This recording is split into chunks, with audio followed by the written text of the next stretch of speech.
Well, hello, my friends. Kevin the Comic Doctor coming to you with a reaction, a discussion pertaining to Spider-Man No Way Home. I want to get on here sooner rather than later. And this, by the way, is a open spoiler discussion. So if you have not seen the movie yet and you don't want to have anything spoiled, then you might want to get out of here. All right?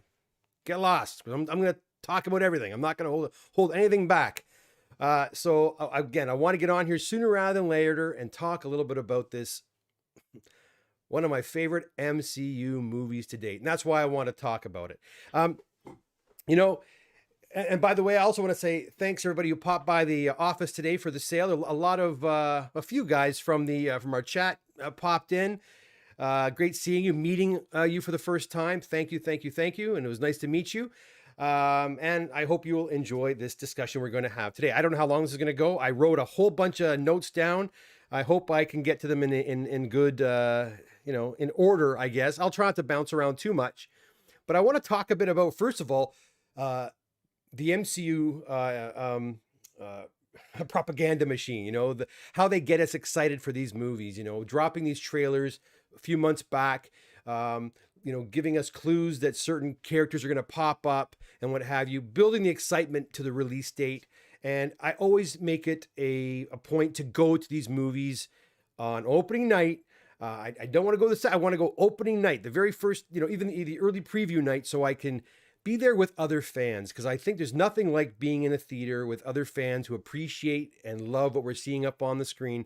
And then we get those reactions, right? We get those reactions when those amazing moments occur, which again happened in this very movie. So I do appreciate the trailers and the speculation, and we all have speculations. I did a spec video a few weeks ago, and I've been watching other spec videos, people with all kinds of crazy ideas as to what may have happened in this movie. And like I thought was going to happen, pretty much what they alluded to in the trailers is pretty much what we got, guys, right? There wasn't a whole lot of crazy out of left field surprises. It was pretty much what you see in the trailers kind of panned out, and we got what we kind of came to believe we were going to get. But nonetheless, having those actors deny their appearance in the film made it all that much more fun. Now, I have heard people say, well, wouldn't it be better if we knew absolutely nothing about the movie? Like nothing at all?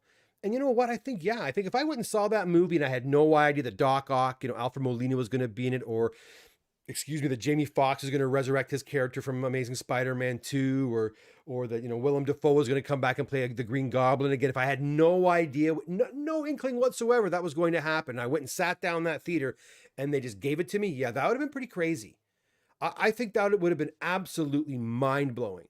But that's not the way it goes these days, unfortunately. And I'll tell you, I don't even think that Marvel, the MCU, has to put out these trailers with so much information. I think they can really hold back and still get the audiences out to watch and support their films. But so again, as the days approached, coming to the day, opening day, I was again getting excited, that little happiness inside me that was coming up. And I always get those happy feelings when a movie I'm really looking forward to is coming out. I remember when Rogue One came out, I had a similar sensation. I was really excited that I was going to see this movie.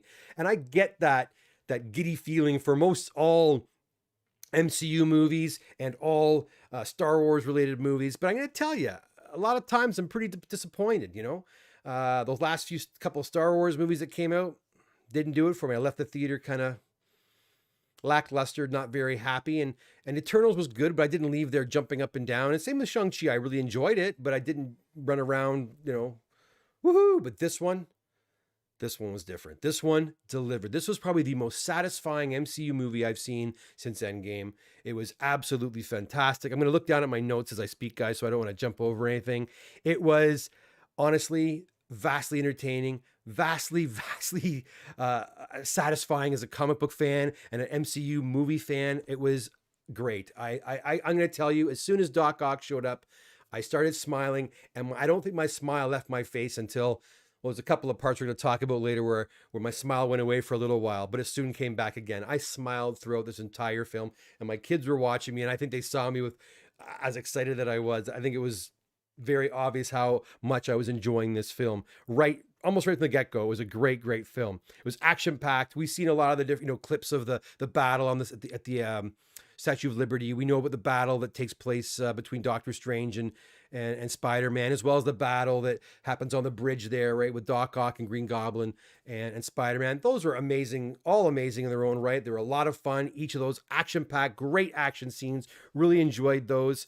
Early on in the film, we finally get a glimpse of Peter Parker's new lawyer, and of course, we kind of knew that was going to happen, right? Because the day before, and obviously they timed this out just perfectly. On the Hawkeye show the day before, we see Vincent D'Onofrio's Kingpin, which then leads us to believe that, well, if that character's in there, then where's Charlie Cox's Daredevil? Well, Charlie Cox's Daredevil was sitting right in Peter Parker's living room there, or dining room, and there he was in all his glory. Now, is he going to be the exact same Daredevil that we saw in the Netflix series? I have no idea, but glad that he's now joined the fray. He is an excellent addition to the MCU. I'm looking forward to see what they do with him. And of course, when he pops on, the whole audience goes crazy.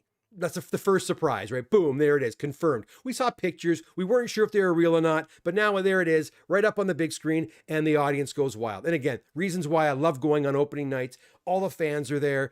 Some people dressed up like Spider-Man, whatever. I wasn't. I was just dressed in my regular clothes, but I was there clapping and enjoying, and right along with the rest of them. Very happy to see Charlie Cox back as Daredevil. That was fantastic.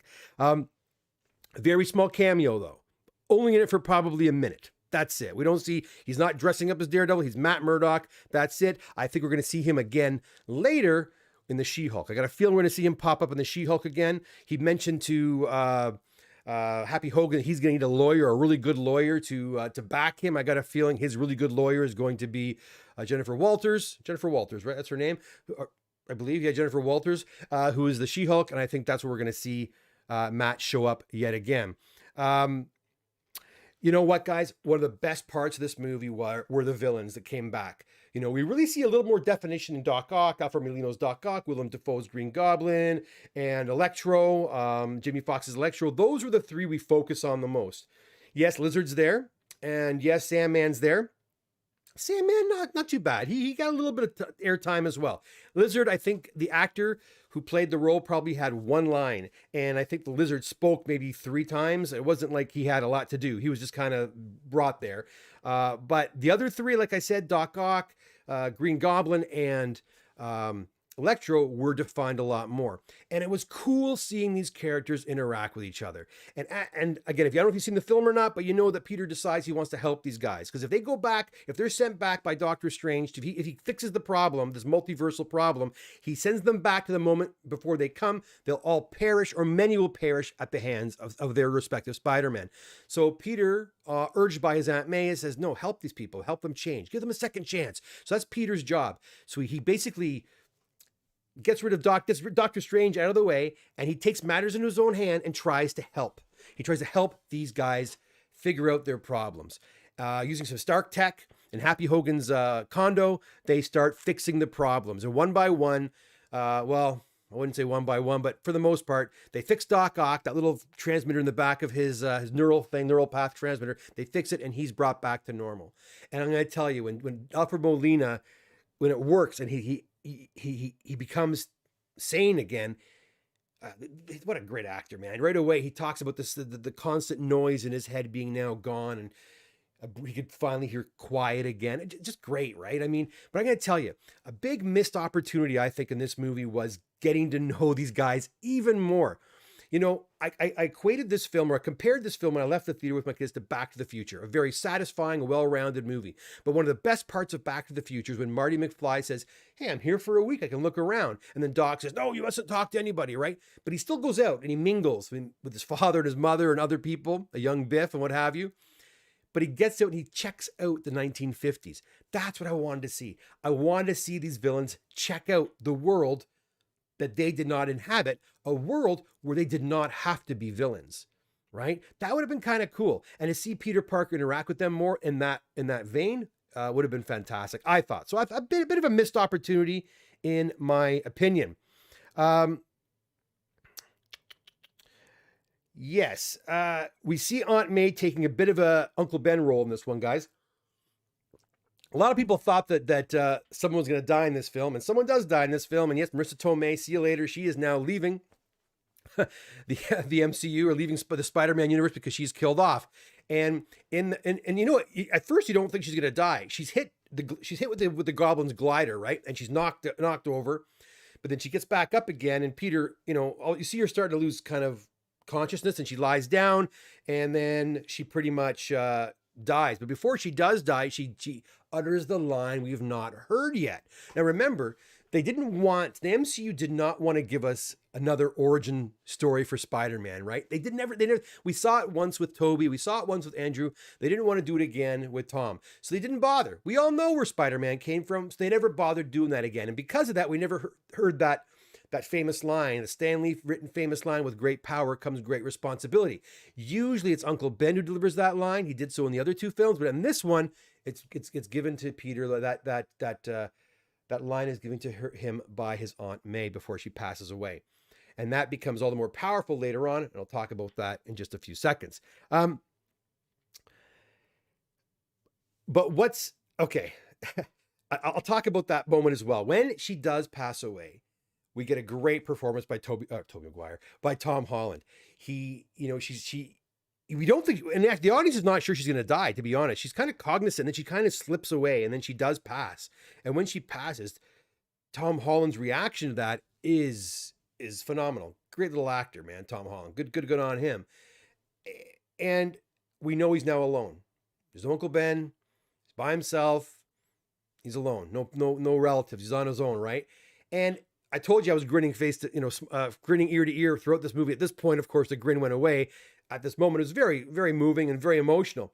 But shortly after this particular scene, we jump over to Ned's house, where Zendaya and Ned are doing their part of the caper or the adventure. And Ned had stolen Doctor Strange's sling ring, and he's actually learning how to use it. Don't ask me how, but he's got magic in his bones, I guess. And he says, "Let's find Peter." And he starts going, "Peter Parker, let's find Peter Parker." And he opens up a portal. And there's Spider-Man in that portal. They start calling, "Peter, come here, come here." Peter comes through, and it's Andrew freaking Garfield, right? He comes through, takes off the mask. It's Andrew Garfield. And it's like, what? And the audience again goes mental. And keep in mind the previous scene before this, you have Peter Parker losing his aunt, and it's a really intense scene, okay? Her passing. And now we're seeing these other guys. They're going to come to help him. He's not alone. He's not alone after all, right? And of course, they use a sling ring again, and through another portal, in comes Tobey Maguire. So we have Peter Parker, Tobey Maguire, Peter Parker, Andrew Garfield. Some great kibitzing between the two characters. It's fantastic. Again, the audience goes wild for both of these guys. They hunt down our Tom Holland, Peter Parker, and they all go to him. And he's bawling, of course. He's very upset because Aunt May had passed and things were going, and it was all his fault in a way, because this whole problem started when he went to Doctor Strange to ask that he no longer be, exist anymore. We all know this already from all the previews and trailers and what have you. It didn't go right. And he starts hearing some wise words from the other Spider-Man. And again, we echo the words of, we hear the words of Aunt May as he says, with great power comes, and then Tobey Maguire kicks in great responsibility. He looks up, "How did you?" And he goes, "My Uncle Ben said that." And Tobey, what? Again, Tobey has a way of really, his eyes, man. He tears up when he says it, and then Andrew Garfield kicks it. It's a really nice emotional moment. That moment in the film, I'm like holding it back the whole time, guys. I'm a big sucker at these movies, but I was really like holding it back. It was great to see them all together, to know we're seeing these characters all together. And I'm going to tell you, these were not cameo parts. These guys are in the movie from that point on. They're main characters in this film for the rest of the movie. And I'm going to tell you, the audience loved them. I love seeing them up there. And I made a comment to Robert Meyer Burnett when I was on a show about a week and a half ago, actually on Monday, I think it was, when I said, do you think they could actually could Tom Holland go away and then maybe have Andrew Garfield step in as a Spider-Man, or have them in their own universe? No, could never happen. I'm going to tell you, it's happening. It is going to happen. I'll talk a bit about that later, because there are some clues as to how or why that's going to happen. So anyways, after that great, introduction between Tom Holland and all those characters, you have this great rapport with these guys. They start working in the lab together. They even start talking about their web shooters. And they look at Tobey Maguire and they say, "Well, what the hell? How come you don't have web shooters like us?" "Oh, no, mine just generates naturally." And they're like, "What?" what? Right? And that was really cool too, because it was always an issue back in the day. When that movie first came out, the first Spider-Man movie, fans were kind of pissed off that they didn't have web shooters, because that was a big part of the Spider-Man lore, right? And now there is no web shooters. So they talked about that. They brought that up. That was kind of cool that, okay, you have them, we don't. That's kind of neat, whatever. So that was kind of cool. They explained the web shooter issue, which I thought was really cool. That in each multiverse, every Spider-Man might have a different variation. And that was kind of nice as well, too. What else here?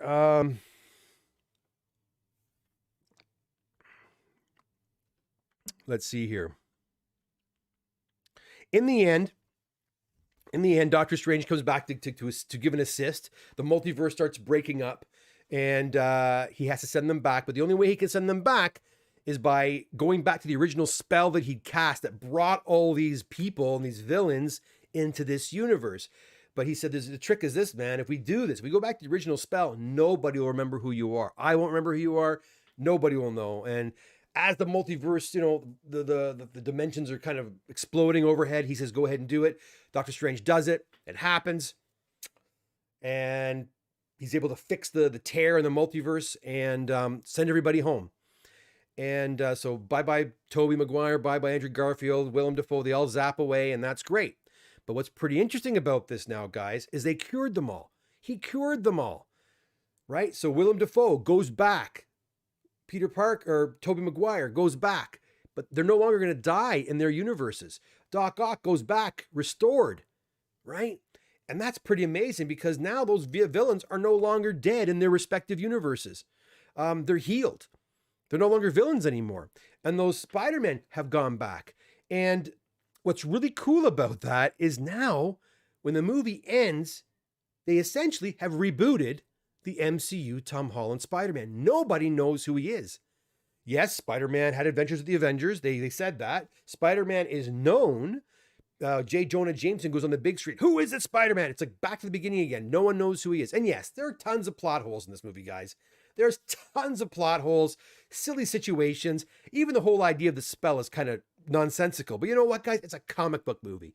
So come on, live a little, have some fun. People that are going and picking apart these little plot holes and such, you're not going to enjoy the film if that's all you want to do. I mean, yeah, it's kind of impossible, but it's still a lot of fun. So let it go. But it's really great that now, when we see the next trilogy of Tom Holland Spider-Man, no one knows who he is. There's no Aunt May anymore. Happy Hogan doesn't know who he is. Zendaya or Mayor MJ doesn't know who he is. Ned doesn't know who he is. And I didn't, and there's another thing that happened in the movie, which I didn't realize. My wife kind of kicked in and told me this.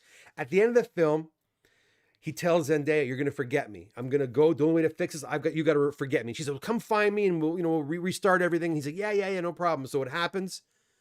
He hunts her down. She's working at this little donut shop, and he's got a little speech he wrote for her.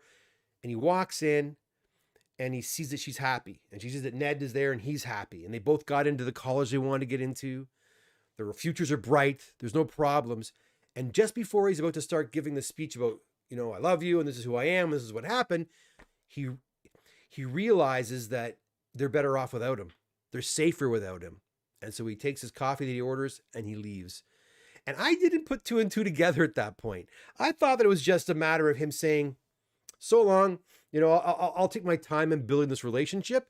But my wife and my kids actually said, no, Dad, that was him saying goodbye to his friends. He's not going to put them in danger anymore. I'm like, oh my God, I never put that, that never came across to me. So he sacrifices his love for her and his love for his friend to keep them safe and move on. And then the movie ends with him stitching together, the traditional OG Spider-Man costume, bright, blue, bright red, the John Romita special, I call it, and going off and being his friendly neighborhood Spider-Man. No more Stark Tech, no more Iron Spider. That stuff's all behind, and he's now just your friendly neighborhood Spider-Man. The next three movies, I think, are going to be a much more personal look at Spider-Man.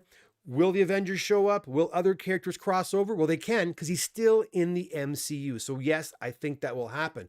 But what's unique about Peter Parker now is he has this insight into everybody. He knows who everybody else is. They don't know who he is. Will MJ and Ned still play a big part in this? I'd have a hard time believing they're not going to bring Zendaya back. She was fantastic in this as well, too. They all were. The whole cast was great in this movie. This was the best. This was the best MCU Spider-Man movie. And I'm going to tell you, honestly, probably my favorite Spider-Man movie yet. I thought it was just that much fun. And there are great ones, Spider-Man 2 is always looked at as a great film. The first Spider-Man Raimi film is also looked at as a great one. I love those movies, but this one was just so much fun and gave us fans something that we never thought we would see. The bringing together of these three different Spider-Men. And the funny thing is, people love Tobey Maguire Spider-Man. People love Andrew Garfield Spider-Man, and people love Tom Holland Spider-Man, which brings me to my next point. We are going to see one of these guys back again at the end of the film. Post-credit scene, we see Eddie Brock, who's been zapped into this multiversal Tom Holland universe, and a bartender is telling him about Thanos and whatever. And just before he is zapped away back to his own universe, a little blop of symbiote is left behind. Obviously, that symbiote is going to find our Tom Holland Spider-Man at some point. But that's another point altogether. Remember, if you watch the Morbius, and go and watch the Morbius trailer, there's two things I want you to look for. In the last trailer, you see Morbius grab a villain and go, "I'm Venom." He goes, "I'm just kidding. I'm Dr. Michael Morbius." So obviously, Morbius takes place in the Venomverse, in the Sony cinematic universe. Okay, that's the first thing.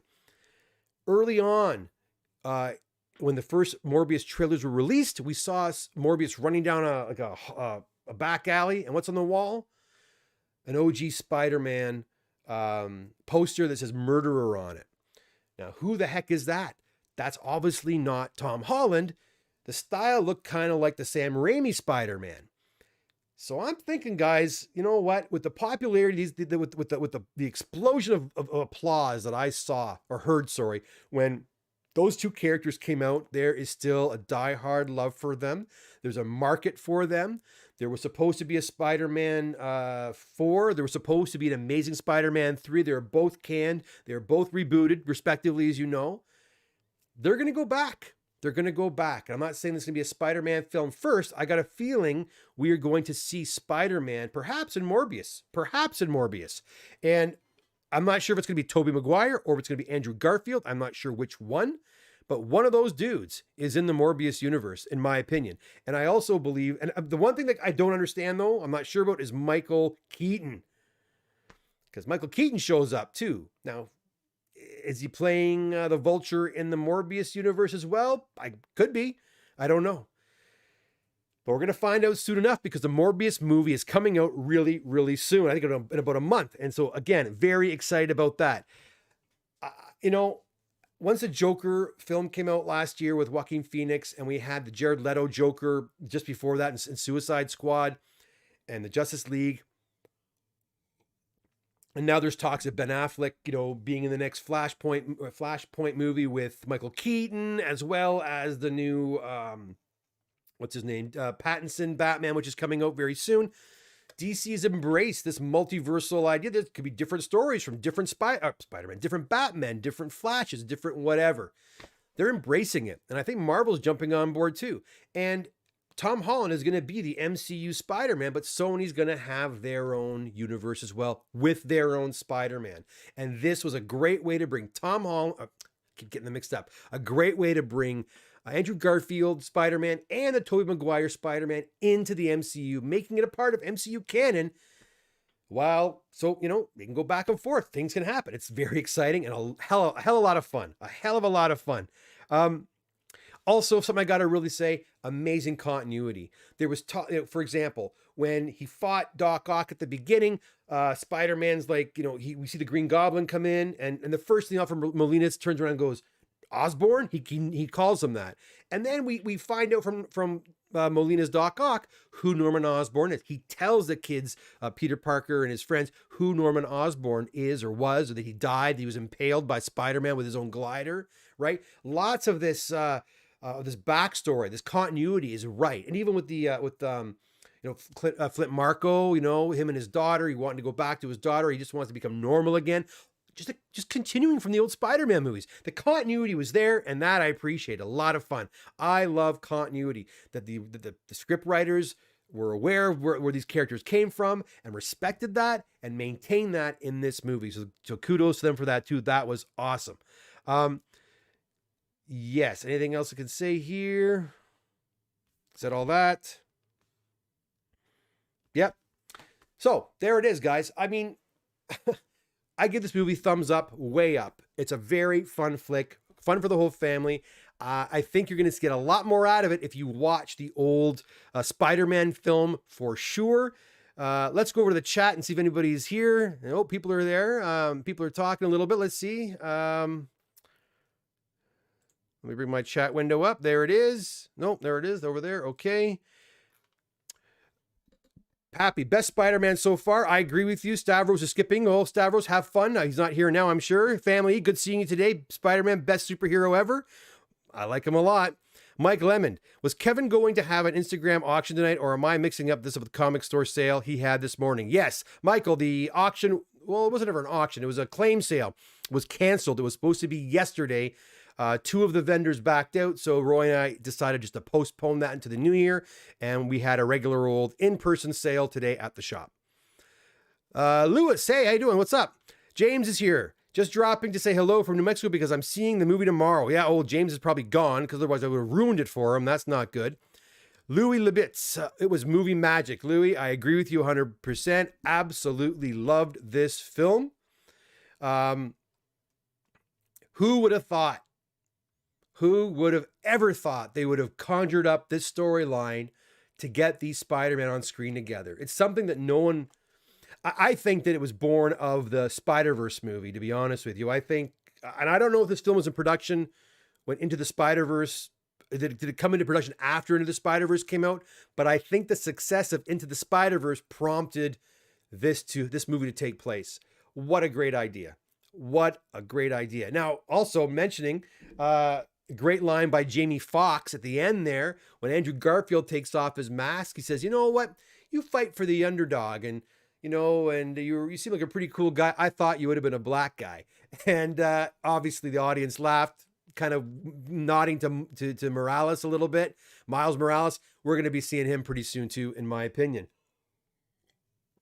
I wouldn't be surprised if we see Miles Morales in this other universe, in this... Tobey Maguire / Garfield. Again, I don't know which one it's going to be. Andrew Garfield's star has exploded over the last 3 years, right? He's a Oscar-nominated actor. He just did Tick, Tick, Boom. He's probably going to get nominated again for that. Great movie, by the way. If you haven't seen Tick, Tick, Boom, check it out. It's on Netflix. Excellent film. He sings in this film himself. He is fantastic in this movie. He's become a very well-loved performer. And he's young. He's a bit younger than Tobey Maguire. And, so are they going to focus on that Spider-Man? Does he even want to do it? I don't know. Tobey Maguire, he's about 47, I think, 48 years old. He's getting up there. But nothing wrong with seeing a mature Spider-Man. I wouldn't mind seeing a mature Spider-Man. Would you? What do you think? Who would you prefer to see? Who would you prefer to see in the Sony Spider-Verse? Tobey Maguire or Andrew Garfield? The only clue that I have that it's Tobey would be that picture of Spider-Man and Morbius. But I just don't think that iteration of Spider-Man matches the darkness of Venom and Morbius. I think that the Andrew Garfield iteration would fit better. So I don't know. And by the way, I could be completely wrong here. Maybe they're going to bring a whole new Spider-Man into it. But I think it's going to be one of them, personally. I really think it will be. Bernardo says, the movie was amazing. What did you like the most about it, Bernardo? And how about you too, Lewis? What did you think? Why did you like it quite so much? Family, was it Sinister Six or only 5 foes? It was only 5 foes. And I thought that was a bit of a letdown. Why not throw one more guy in there? Why not throw in, the Vulture or somebody, even as a throwaway character? So we have the Sinister Six. We didn't have this. It was a Sinister Five, the Fabulous Five, the Fab Five. RP, how's it going, man? Family, I think it was better that no one knows who Spidey is, more mysterious. And you know what? That's another thing I want to talk about. For the longest time, Peter Parker's identity stayed a secret, a really long time. The only people I think that knew he was Peter Parker for the longest time was Wolverine Logan, Daredevil, and maybe Mr. Fantastic, I'm talking about in the comics, right? Those are the only guys who knew, other superheroes who knew who he was.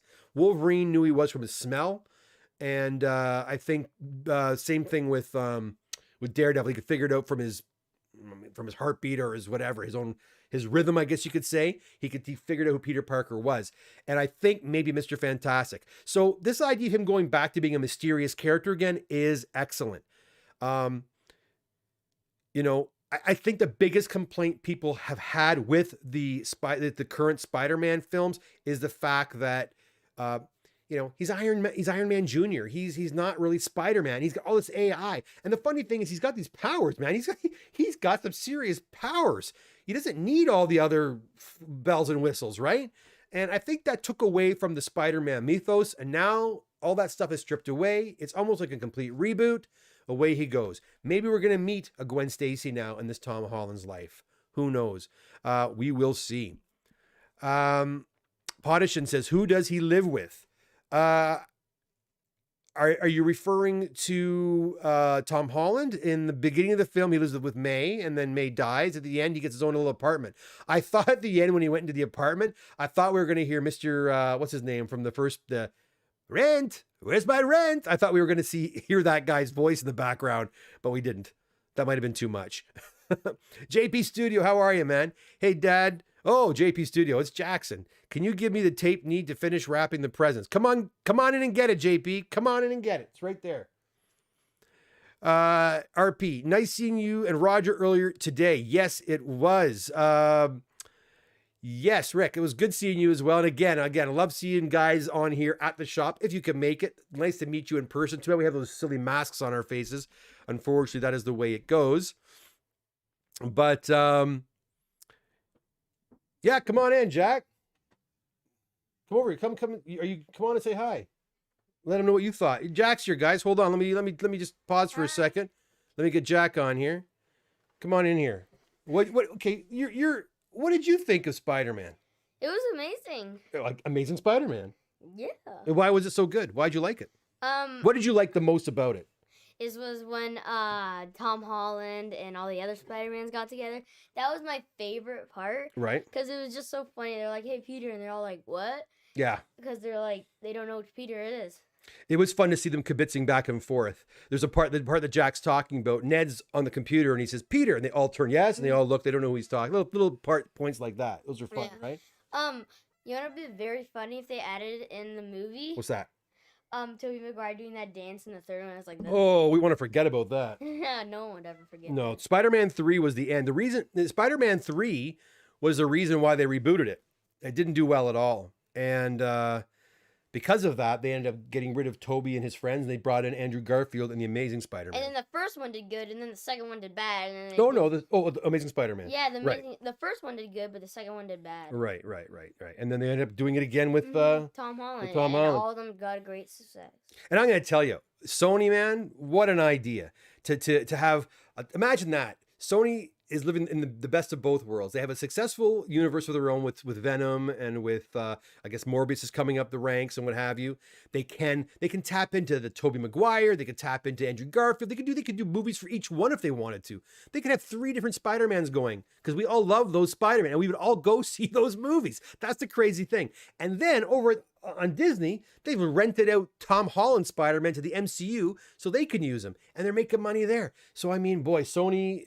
I'm just glad that they're working together and that we have Spider-Man in the MCU because the MCU without Spider-Man's like, I don't know. Mm-hmm. It's like what? It's like cereal without milk. It's so sad though after he got restarted because Happy doesn't know him. Yep. And Ned and they were friends before he was Spider-Man. I know. He had to say goodbye to his friend. And again, I said to them, I didn't even realize that was happening.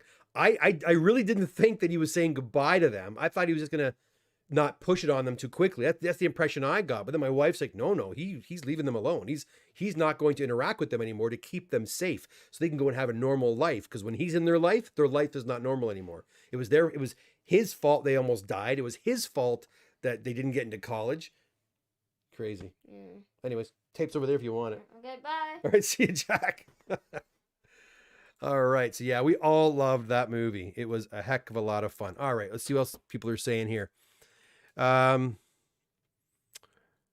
hey, family ASM 87 unmasked at last. Great comic and still kept his identity. Yes. Yeah, there's always those storylines where there was a nervousness about him revealing who he was. And even with Harry Osborn, right? The whole, or not, was it Harry or Norman? Norman knowing who he was, right? It was at 39 and 40 where he discovers that Peter Parker is Spider-Man, but then he gets knocked in the head. Norman Osborn gets knocked in the head. He forgets that Peter is Spider-Man, but that's always in the back of Peter's mind that this guy could at any moment remember who I am and come after the people I love. So that was always a really big factor or story plot or point in the early Spider-Man comics. RP, as much as I would like to see the other Spideys back, I think it'd be too much, especially if they bring Miles into it. People might get spider fatigue. I don't know. I don't know, RP. Rick, I you know, at that theater yesterday or on Friday or Thursday night, sorry, when those two guys came on, audiences went mental. Mental. They love Spider-Man. Spider-Man is the MCU's I think he's the most recognizable after Superman and Batman. Well, the three of them. You put Superman, Batman, and Spider-Man on the same tier. They're all highly recognizable all around the world. He is loved. Probably the most popular comic book that I sell that people always ask for is our Amazing Spider-Man comic books. Not Superman, not even Batman. I get asked about Spider-Man more than any other comic book. So there is a real want for him. And I think as long as the movies are good and we're not getting them every 3 months, then yeah, maybe it isn't a bad thing. But yeah, I can see the worry there. The people were talking about comic book fatigue as well. And this movie's going to make $250 million this weekend, perhaps even more. And COVID is going crazy. And it's still going to make that kind of money. People love their Spider-Man. Gilbert Ross, why not both? And there you go, Gilbert. You said it right. Maybe we will get 3 different Spider-Man movies. Could that be confusing? I don't know. Could they cross over back and forth? I don't know. I liked seeing them. They all had a very distinct personality, right? Andrew Garfield was a bit odd. He kind of came across as the, I love you guys, and he was kind of more the goofy Spider-Man. Tom Holland actually seemed to be a little bit more mature than Andrew Garfield's character. And then, of course, you had the Tobey character, which is the father-like, the more seasoned Spider-Man, right? Which was kind of interesting. One thing for sure this movie did for Tom Holland is he's now gone from high school. He has become the man. He is no longer a high school kid. He, losing his aunt and he learns a great life lesson here, and sacrificing his friendship and his relationship with MJ and Ned for their betterment. No selfishness there. He's always sacrificing. That's the one thing about Spider-Man, always sacrificing his happiness for others, for the love of his friends, to keep them safe, right? That's an ongoing theme again, especially in the early Spider-Man books. He puts himself, he doesn't let himself have the experiences others have because he's got this responsibility, right? Because of that power. Hey, Luke, how's it going? Good to see you. Rick, I think Venom was technically the 6th, but was busy getting beer. Oh, I don't know. I don't think so. He was just there he wasn't in. First of all, again, you want to talk about plot holes? Why was Venom even there? That made no sense, right? The spell dealt with people that knew Peter Parker, right? Eddie Brock didn't know who Peter Parker was. Venom doesn't know who Peter Parker was. So why was he brought into the Tom Holland universe? That did not really make sense, right? The only reason they brought him in is so when he went back, they can leave a little bit of that Venom symbiote behind. So that'll join up with Peter at some point. But I don't think he was the 6th. Gilbert, I appreciate Homecoming and Far From Home after seeing No Way Home. Such a great movie experience. All of them were really good. I liked them all. I mean, going back to the first one with the Vulture, Michael Keaton's performance in that movie was because the Vulture's kind of a corny character too, let's be honest, right? But he made it really cool. And the way they made the Vulture, again, a lot of Tony Stark influence. I get that. And, it kind of gets tedious after a while. But how, being a part of the cleanup crew and stealing Stark tech to create this this apparatus that lets him fly and whatever. I don't know. But just Michael Keaton himself as a performer was fantastic in that. Again, that scene with him in the car. If you haven't seen it in a while, just YouTube it. Michael Keaton, Tom Holland car scene where he warns him. He says, "I'm gonna, you come near my family, I'll kill you. I'll kill you." He's just like, okay, I believe him. He will kill him.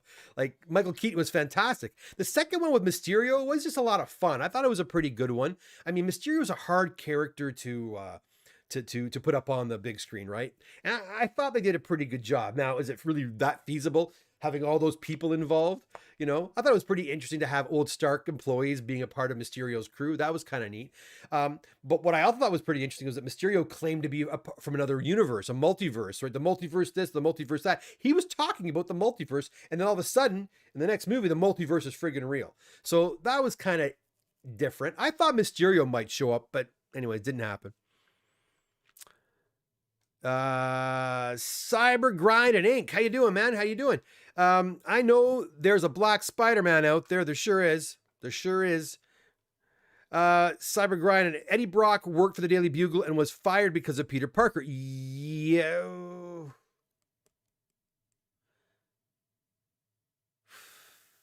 You know what?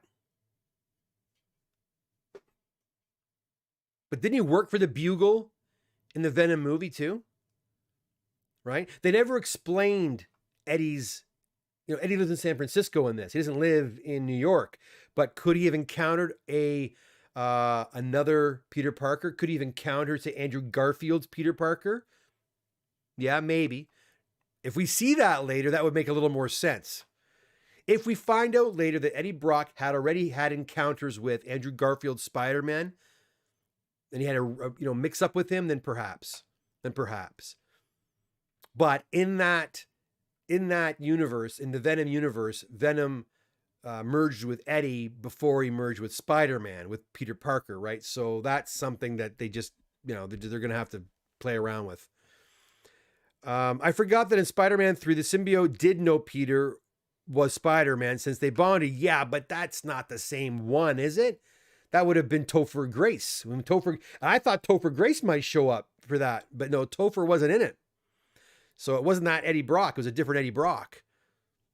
But there is an Eddie Brock in Tobey Maguire's version, but it's not Tom Hardy. So, anyways, family, what do you think of Tim Fox as Batman? You mean like instead of Bruce Wayne? You mean? I'm not following any of the new stuff. I have no idea. Is that what you mean, family? Rick, I forget that Eddie actually said it, though. I forgot the Spider-Man 3. Someone did know Peter was Spider-Man since they bonded. Yeah, maybe. Who knows? I mean, Venom is such a it's such a what's the word I'm looking for? A meta type of version of a movie. It's a meta movie, right? So there could be stuff that Venom's experienced already that we don't know about, and maybe he did already, merge with Peter Parker. Maybe that is, and maybe we'll see that at some point. I don't know. Pretty neat. Maybe the symbiote, skips and jumps from multiverse to multiverse, spreading his seed, right? Spreading the Venom symbiote. Who knows? There's going to be so much brought to us down the road. Cyber Grindin. Electro said that in the movie. Remember? Oh yeah. I mentioned that already. Cyber Grindin, and I said that was kind of a nod to Miles Morales, I think, right? He kind of said he thought he was a black Spider-Man under the mask, right? Andrew Garfield's character, but he liked the screen like Venom. Oh, but he licked the screen like Venom knew Peter. You know what? That's true. Cyber Grindin, that is true. He did lick the screen like he knew who he was. Yeah, they're gonna have some fun with that. I think they're gonna take some liberties, and they're gonna certainly have some fun with that. It's awesome. That's right. In the Venom end credit scene, Venom recognized Spider-Man, just said, "That guy." Oh, son of a gun, yeah. I don't know what they're going to do, but you're right, guys. You're right. He did act as though he knew who Tom Holland was. And I'll tell you, Eddie Brock seems totally unhinged right? Was he drunk? He was drunk, right? He was pretty drunk in that scene. But he even seemed kind of unhinged in the last Venom movie, the Carnage movie. Family, Tim Fox, first Black Batman. I honestly, I don't know much about him. Sorry, I honestly, family, I don't read a lot of modern comic books. So I wouldn't know, but I have no problem with that. I have no problem with that at all. But I'll tell you honestly, from where I sit, and I think a lot of people agree with me on this one. I mean, these characters, Spider-Man, Batman, Superman, they're iconic. These are iconic characters. Wonder Woman, whatever, right? And I hate to see iconic characters changed. I don't like that. I don't know why they just can't create new characters. People have to have imaginations and they can create new characters. Deadpool was a new character, all new, Harley Quinn was a new character. I mean, there's lots of new characters out there, right? Newer characters even like look at the new Miss Marvel or Miles Morales, even though it's still Spider-Man in a way. I don't love when they take a character like Superman or Batman and they do gender swapping or even ethnic swapping. I like that you said his name is Tim Fox, though. Oh, and that's Lucius Fox's son, I would assume, right? Is that who Tim Fox is? And in that case, I wouldn't have a problem with it because there's a historical connection there. But if a character was meant to be a certain gender or a certain ethnicity, I prefer they stay that way and just create more characters. Why not? Spider-Man is, he's only what, 63? He's what, 60 years old? Going to be 60 something soon. There are and other characters have been created. Just look at the Marvel universe over the last 30, 40 years. There's a plethora of characters that have been created. They just need to be written well, and away you go. You know what they've done with Jonathan Kent now? He's bisexual. I'm sure it was all over the Facebook, 3-4 weeks ago when they announced it. But, okay, that's great, but he's wearing the exact same costume as Superman. So anybody who doesn't read the comic books is just going to say, oh, so Superman's bisexual now. Well, no, Clark Kent isn't bisexual. His son is bisexual. And then you get the stupid argument about, well, wait a second, that's not the original, okay. Well, why couldn't he be, he's not Superboy, he's Superman. So give him another name, give him another costume, and let him be bisexual. And that's great. And let us move forward. But why do you got to take that icon? They want to take the iconography, the S, the spider, the Batman, whatever, and they want to slap that on to whatever group needs to be represented. And I understand the desire to do that because those symbols, the spider symbol, the Batman symbol, the Superman symbol, they bring a lot of power and a lot of notoriety. So if you can hang your hat with those symbols, it's going to bring your cause up. Well, they think it's going to bring credence to a cause. I don't think so. I think just create some cool characters and write them and showcase them and they will catch on. People want that stuff, but why do you have to take old stuff and that we love and change it? And I mean, again, going back to, I don't want to go into making a Star Wars talk again, but even going to Luke Skywalker, what they did to Luke Skywalker, I thought was ridiculous. Make him old and grumpy and cynical, and we haven't seen anything to show us why he got there, but he's there. And it's like, well, wait, we left him like this, and now you made him like that, and you're forcing these other 3 new characters down our throats. Like they're the ones we want to follow. We don't want to follow them. We want to follow Luke because we like Luke. We don't know these guys. And no, Luke's an old grumpy guy now. He's drinking milk off a creature on the side of a cliff. Don't worry about him. Follow Rey, and she's fantastic. And she can do everything. She can do everything better than Luke. Just follow her. Look, she grew up on Jakku, and it's just like Tatooine. Oh. Anyways, don't get me started on that. Let's go. Let's see what you guys are saying here. Silk. Silk's a cool. Oh, what? Did I skip one here? Oh yeah, I'm sorry. Sorry. Luke says, haven't seen the movie, but from what I see, it looks really good. Oh, Luke, you're gonna like it, my friend. Even though it's not a DC character, you're gonna like it. Gilbert, I hope that they move Spider-Man to a street level hero moving forward. That's what everybody wants, Gilbert. Everybody wants him being that friendly neighborhood Spider-Man. It would be cool to see him, we saw him kind of, rubbing shoulders with Captain America and Iron Man and all the rest. Would it be cool to see him, rubbing shoulders and fighting alongside other street level characters like Daredevil, maybe, getting into tussles with the Punisher, that sort of thing. That would be a lot of fun. I really would like that. Getting into the Kingpin again, that'd be kind of nice as well. Cyber Gride and Venom is about to expand his mind and tell him about the universe. Then suddenly Peter Parker's image was more important, as if he had a score to settle. Yeah, Cyber Gride, and I think you're right. But yeah, man, I don't know what they're gonna do with that. Does that mean there's another Tom Holland out there somewhere? Because I'm not sure how they're gonna do that. Cyber Gride mentioned Silk, and yeah, Silk was a cool creation. Gilbert Ross, so much great things to look forward to with the MCU. I am super, super excited. Cyber Gride and Chinese Spider-Man. Well, they have a Chinese Hulk, I believe, right? Family, I agree with you. More original content. Keep the originals the way they are. And I think when you look, I think everybody needs to be represented. I'm not saying that only the one. What you see is what you get, and what we have so far is all that we need. No. Representation is definitely needed. But we need some creative minds like a Stan Lee or to get in there and play around with representing those that have not been represented enough. And yes, they do need to be represented. But in doing so, why do you have to change the characters that we've grown to love and those characters we've followed for so long? It's not insulting, but it's bothersome to me because we really love those characters the way they are. So why do you have to change them? Create new original content. Exactly. And I agree with you 100%. And we need it, and there's room for it. Cyber Grind. And Miles is cool.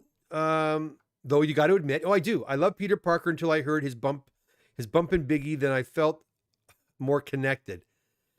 Listen, I like Miles Morales too. I love the way he was depicted in Into the Spider-Verse, and we are going to see a live action Miles Morales. He is too popular not to come into the MCU or the Sonyverse. I think he's going to be in the Sonyverse personally. I could see him working alongside a Tobey Maguire, right? Like old Spider-Man, young Miles Spider-Man. That's okay. Nothing wrong with that. Look, he's been created. It's been done. You're not gonna erase him now.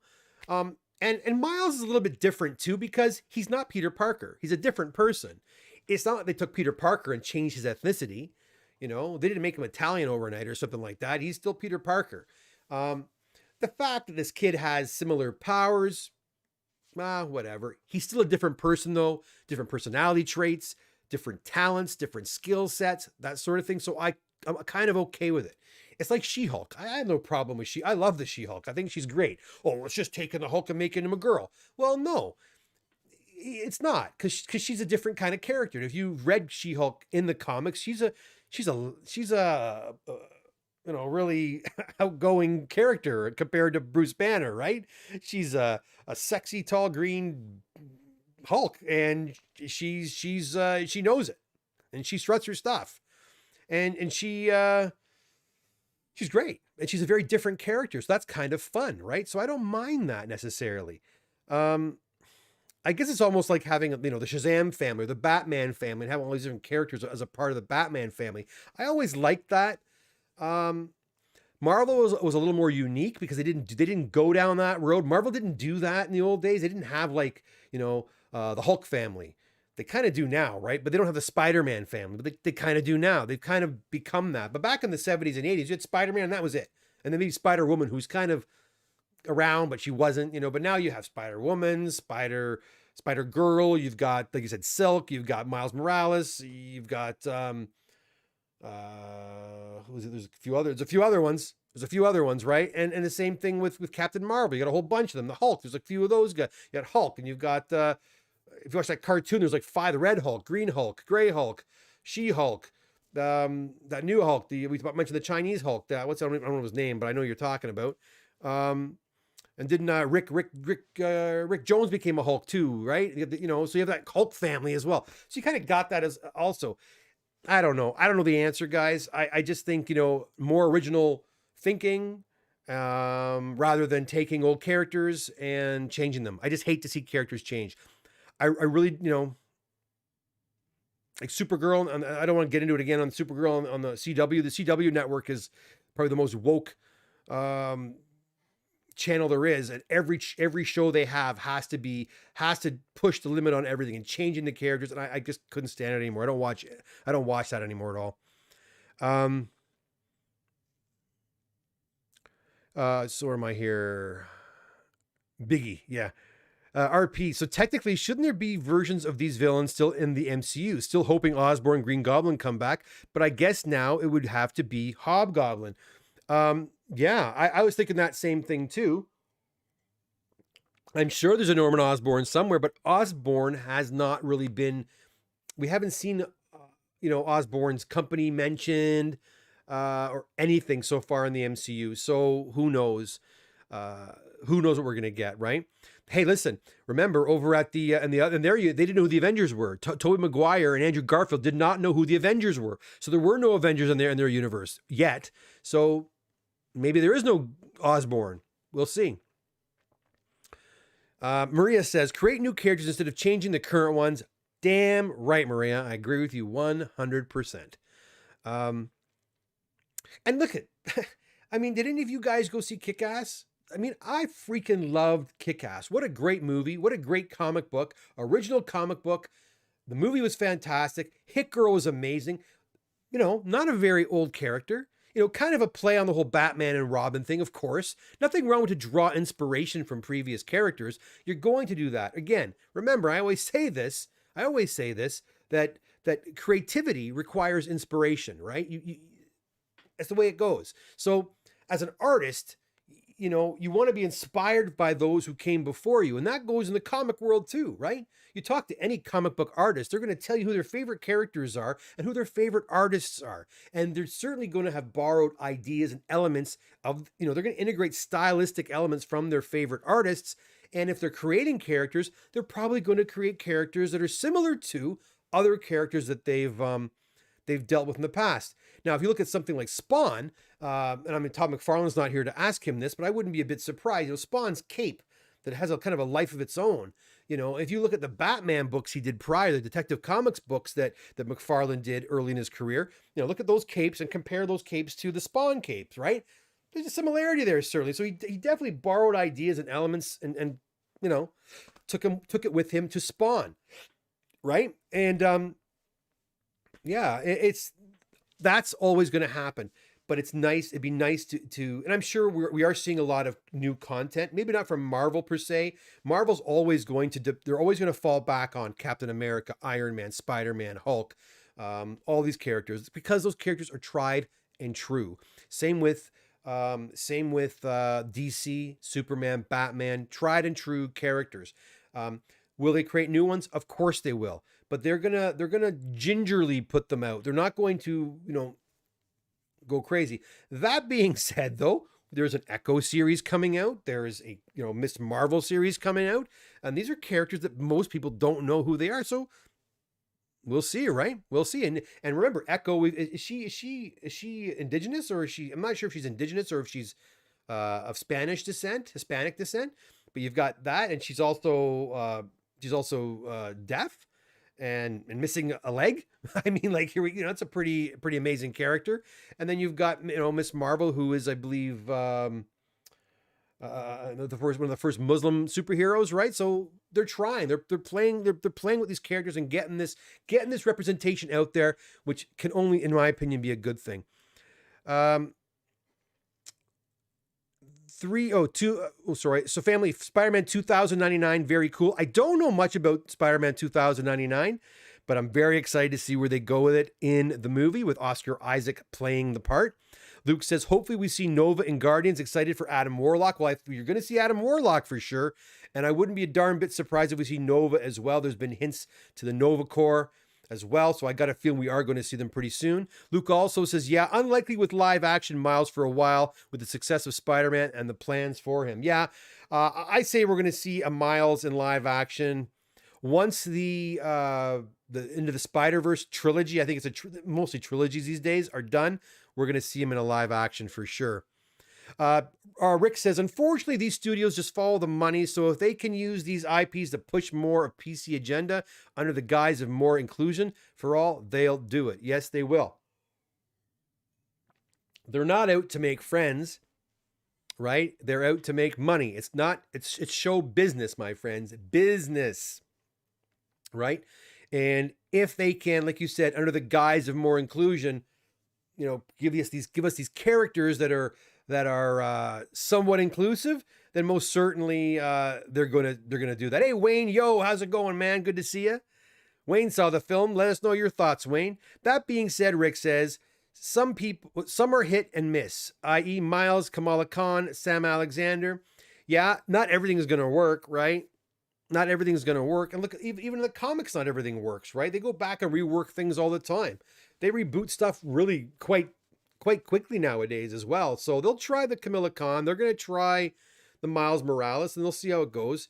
And remember, guys, they're giving these characters to us in other areas too, i.e. video games, right? And by the way, in this movie, we see Aunt May working at a homeless shelter. And when I was playing the PS4 Spider-Man game, Aunt May lives, works at that shelter. So a lot of crossover stuff going on here too, right? So, the video games are almost the first place they're going to start introducing characters. Then you might get a cartoon, then you get a live action. And remember, and I know Kamala Khan was in a video game recently as well too. And remember that, and again, there's no talk of X-Men yet. Still, X-Men there's nothing going on yet. But remember, they are putting out X-Men 97, which is going to be a continuation of the X-Men series. Why are they doing that? Because they're priming everybody. They're priming us for the X-Men. It's coming, my friends. It's coming. Wayne says, I like these movies simply for this escape. I do not partake in the idea something must be one way or the other. It's fantasy and escape. Take from it what you will and enjoy it or don't and move on. Maybe that's why I'm an outsider in the geek community. Yeah,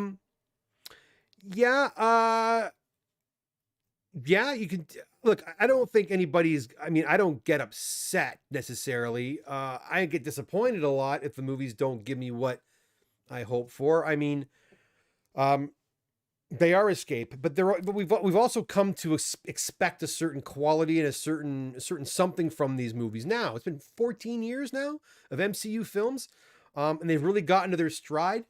And after Endgame, it was kind of a lull there, and then we get Black Widow, which is, and then we get what else? All those TV series, which are kind of okay, they're good, not fantastic, So, yeah, but I agree. I don't come home and cry about it. But if a movie's really crappy, I'm certainly going to speak up. But this one was not, guys. If you're just getting here now, I kind of went over parts of the film that I really, really appreciated. The movie, in my opinion, is probably a 9.5 out of 10. I hate giving it a 10 out of 10, but a 9.5 out of 10 or a 4.5 stars out of 5 for sure. What an enjoyable film. Really, really liked it. Gilbert says, Miss Marvel is Tamil. Okay, Tamil. Okay, thank you, Gilbert, for clearing that up. And Dennis is here. Hey, Dennis, how's it going? If you perceive a problem, guess whose responsibility it is? Kamala? No, my name is Khan. Khan! Are you referring to the Star Trek Khan? I think you must be. I've been watching that on YouTube a lot, too, or clips from the Benedict Cumberbatch version of Khan. I don't know if I like him more than what's his name, Montalban, Ricardo Montalban, but some pretty good moments in those films as well. Anyways, guys, look, I hope you enjoyed this little chat about Spider-Man No Way Home. Again, if you have not gone out to see this movie, I know where I live, the theaters are now at half capacity thanks to the COVID problem we're having up here. Numbers are spiking, so theaters are now at half capacity, and you can't even eat popcorn when you go anymore. You have to sit there with your mask on. Don't have any masks here. I don't have any masks in here. And watch your movie, which kind of stinks, but go see this film. Go see it in the theater. Enjoy it. It's a lot of fun. Great acting from all the actors. And you know what, guys, who do you have in this? You've got a ton of Academy nominated actors, Oscar nominated actors. Alfred Molina. You've got Andrew Garfield. You've got Marissa Tomei. You've got Willem Dafoe. Anybody else nominated? Jamie Foxx, a winner. And Marissa Tomei's a winner too. So, I mean, this movie is littered with fantastic actors and some really great performances, some really moving, emotional performances by Tom Holland especially. Kudos to him. And again, it resets the whole Spider-Man mythos in the MCU. So the next trilogy we get is going to be starting fresh. But again, I don't think we're going to see Tom Holland over in the Sonyverse. I think we're going to see either Mr. Tobey Maguire or Andrew Garfield coming back for those. Anyways, my friends, listen, that's been about an hour and 9 minutes of me blabbering on about this awesome movie that you must go and see. Listen, guess what? 3 or 4 boxes arrived today from CGC, so I'll be doing an unboxing. If I have a chance, I'll do one tomorrow. If not, Monday for sure. I think I'm going to spend the full day tomorrow just pressing comic books. Just pressing like a crazy person. And then I am going to get ready for the week, and I've got a lot more books to work on as well. So listen, thank you so much for coming by. If you're new here, guys, please consider subscribing to the channel, liking the content, hit the notification bell. What else can I tell you? I don't know. Leave a comment, because by leaving comments, when I do reach those monumental subscription numbers, I do tend to have draws. And if you leave a comment on my videos, you're automatically entered to win some of those groovy prizes. All right, guys, listen, have a fantastic rest of your weekend. Maybe I'll see you tomorrow, maybe Monday. But until then, you take care, have a great night, and hope to see you again soon. Until then, have a good night. Bye for now.